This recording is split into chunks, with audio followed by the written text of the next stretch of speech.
Joe, we went from the cute, adorable Ni no Kuni to nightmare scenario here. Real What dark. happened? This is Dead Space 3. This is Isaac hanging upside down. A little bloody, a little frosted. A little frostbite. So, yeah, we're checking out Dead Space...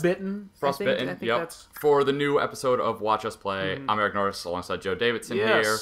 This is the demo of Dead Space 3 that's currently available on Xbox Live, PlayStation Network. Yeah, it might even be on PC too, I think. So... Origin. If this entices you, you can go give the game a shot now. There you go. It comes out next week. But we thought we'd give a little taste of the action right here. Sure. We actually saw this demo last E3. Exact demo. Yep. So the playable demo to the public now is something we saw at E3, but we're going to do a little voiceover, and you'll get a little look at what the game offers. Which, little look-see. Spoiler, Joe, it's Dead Space. Yeah. More Dead Space. More specifically, it's more Dead Space 2-esque than Dead Jump Space scares, 1. Necromorphs. Right. Now, for the record, I never really had a problem with the transition from a more action-heavy game with Dead Space 2 as opposed to the survival horror Dead Space 1. I like both the games. I don't like either, so... So I basically dragged Joe into talking about this. So we don't know how far into the game this takes place. I believe it's not the very beginning. No, when the I would real assume game not. comes out. But we're just kind of walking around here. This obviously crash. Something new for Dead Space 3 is this is actually taking place on a planet. As you see, it's very snowy. Outdoors is a new thing, right? Yeah, I believe so. From my recollection, I think it was all just dark, dank hallways and destroyed ships. And floating in zero gravity between ships. Yep, and there was some space parts where you got to fly around Iron Man style in Dead Space 2. That sounds pretty sweet. So it was very, very cool. And I think those will be returning here in 3. But this is the game right here. And you're going to notice some jumps because Eric and I did edit some. Yeah, we're actually going to try to be a little bit better about talking about what you're actually seeing this time. Kicking crates? Like kicking crates, which you can still do. I don't think we should be too heavy-handed when it comes to I mean, no one wants to be narrated. That's true. We're being attacked right now by... a necromorph thing. He's got squirrely arms. He does. And, you can still use your little... I don't remember what that gun's called, so I'm sorry, but... Harpoon rifle. It's like a little nail-esque gun thing of the future. Disc fuser. Spin fuser. That's Tribes. Yeah, I mean, but that's better than anything I got. So, alright. So what you're going to be seeing in this demo, there's a few things. First off, what you won't be seeing, I guess, is co-op, which this is the first Dead Space that will feature co-op. We tried to fire up some couch co-op for the demo, and it wasn't available. Right. I don't know if there's split-screen local available for the full game. I would hope so. I would hope so also, but then again, it's become a running tradition to only allow co-op through like Xbox Live or the PlayStation Network. So you get kind of the full screen experience, but can still do PC co-op. Gamers don't really care about that. Right. Either, so you won't be seeing co-op in this demo. Unfortunately. But what you will be seeing is, in a little bit, you'll see some of the crafting mechanics, which are completely new to Dead Space. The previous Dead Space had upgrade systems for your weapons. You can straight up use materials to build guns from scratch. So you'll have noticed I've been collecting things on the ground. Stomping crates. Yeah, some of them is like ammo. Some of them are health packs, but also materials, which then you take to a crafting table, and you can basically add that stuff to the guns you already have. Craft that sumbitch. Or craft something completely from scratch, like frame and all. That's pretty cool. Which is neat. So you can basically, the PR spin on that is this game lets you create your ultimate weapon, whatever that may be. Once you so there's that. The other thing you'll see is this game actually has a cover mechanic. Yeah. Which is strange. Not sold on that. That's one of the things I'm also not sold on.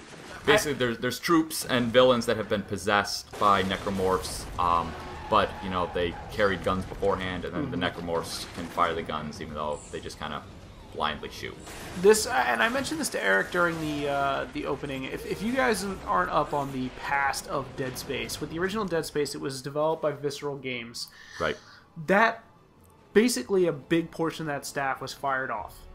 Oh, I didn't even know that. The Visceral Studio's still there, but the leads from Visceral formed up Sledgehammer, which was picked up by Activision, and they made... I'm gonna interject real quick and just say we just cut, and this is a little bit of the crafting, so you won't really see be able to tell or probably read exactly what's going on, but know that what we're doing basically is taking our little energy splicer, as we called it before, and diffuser. adding some things to its lower and upper tiers, adding some ammo boxes for increased ammo, and all that kind of stuff. or stuff like, you know, extra damage and all of that good stuff. So that's what you're seeing here. Yeah. Now go on with what you were saying. Okay, so they started Sledgehammer. Sledgehammer got picked up by Activision, and EA filled the ranks in Visceral with new people. So now you have...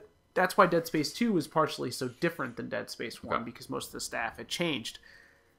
It's been said that Dead Space 3 is a game that's been developed by Boardroom, rather than a team of passionate developers. And I don't mean to knock the guys making the game. They're probably passionate gents, I'm sure, and ladies. But I'm getting a sense that a lot of this stuff was tossed in just to satiate the marketing buzzwords.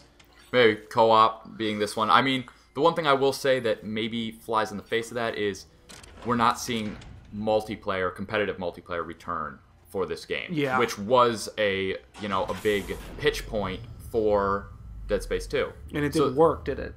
It was bare minimum. It was just one of those multiplayer components where as a reviewer, I had to play it in order to voice my opinion on it, but I didn't stick with it any longer than I basically had to. Right. It was just a check mark on the box, essentially. Okay, yeah. So they tossed that out, and this time, replacing competitive multiplayer is cooperative. Which, from what we've seen in the demo when we saw it at E3, we saw this demo played both ways, both single player and cooperatively, and it changes the dynamic of the action, because if you're with your co-op partner, cutscenes play out differently because you're with them as opposed to running into them later. So it gives a little bit of incentive for replayability, I guess. You know, if that is, the game is as drastically different one way or the other as EA and Visceral are making it out to be. I can't imagine it's too wildly different. I mean, yeah, I'm sure beginning and the big beats in between are all going to play out the same no matter what. Just it's minor changes in cutscene. So we got a boss here. Zelda style. Yeah, it's pretty much freeze him to slow him down, this is pretty much a tactic that if you've played Dead Space before, you'll be very familiar with. Slow him down with a little bit of stasis bombs, and then blast the red glowy bits. Yeah. Luckily, I played this demo before we actually recorded this take, and I take this thing down insanely quick this time. I struggled with this guy for like 10 minutes the first time. Really? Yeah, because I just couldn't hit him with the stasis. I was all willy-nilly. And now he's all, I'm getting out of here, guys. Yeah. So he's bouncing. He's created us a nice and we ramp. do another jump cut. Yep, and we're cutting in. This is the cover, right here. Yeah. So it's not a snap cover, which is weird. Cover, check. Yeah. So basically, you just walk up to something and hold. If you're behind a lower item, like it's not even, you can't even get behind taller boxes. It has to be something like around knee high. And when you walk up and hold the left trigger to pull up your gun, he just kind of pops down to it. Okay. When you let go of left trigger, you see he ducks.